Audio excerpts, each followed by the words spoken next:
We do a lot of different things, but our mission is to help homeless individuals and give them hope.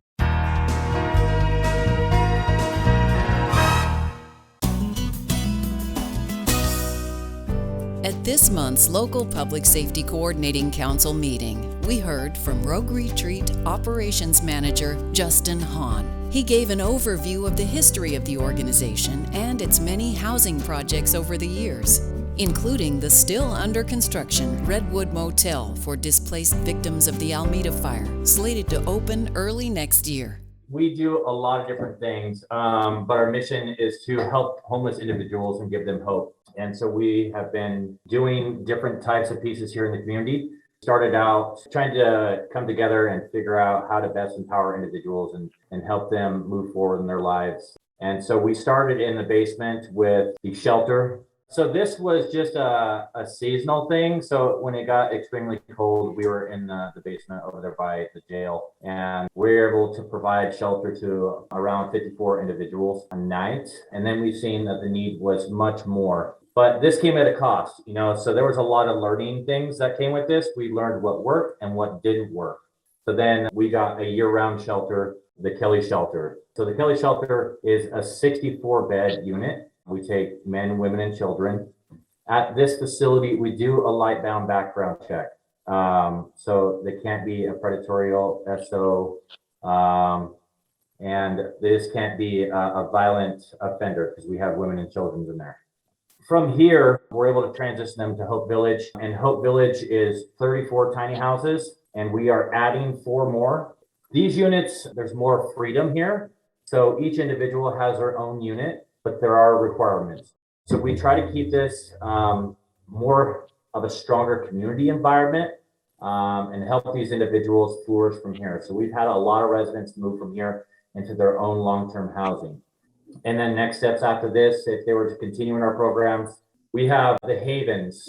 So there's Harold's Haven, there's Summit House, there's Cindy's Haven. Summit House, and that's a low barrier residential housing. So I think it's the only one in the valley that the clean time requirement is 7 days. I truly love this model. I think this model, the success rate that we're getting out of there is phenomenal. The things that the men have been able to do in this house is just tremendous. Harold's Haven is a little bit different.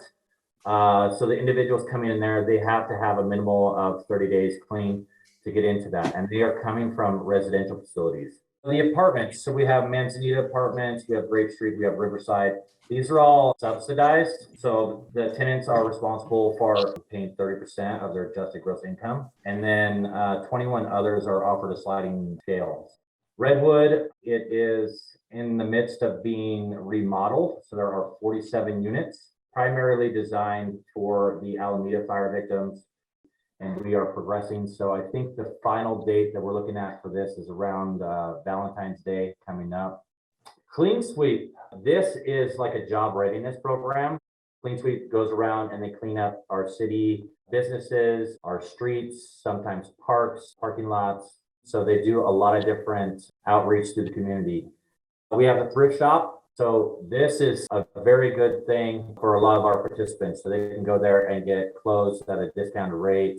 If they're looking for interview clothing, shoes, different kinds of materials. So if you guys want to support this, this is great. Originally, the campground was designed to support individuals coming off the Greenway for Alameda and COVID. So that started with around 25 sites, and we've seen that the need was much more prevalent. So we increased to about 50, and then we went to 62, and then we went to 75. And the need was so much more greater, we decided to build 2.0. And with the urban campground, we're able to meet people pretty much where they're at and help them stabilize, meet their basic needs. Once they all of a sudden know where they're sleeping, they know where they're eating, and those basic needs are met, that's when really the secret sauce really kind of begins kicking in. And that secret sauce is wraparound supportive services, where not only our peers and our case managers and our support staff wrap themselves around these individuals, but also our community partners come in and do.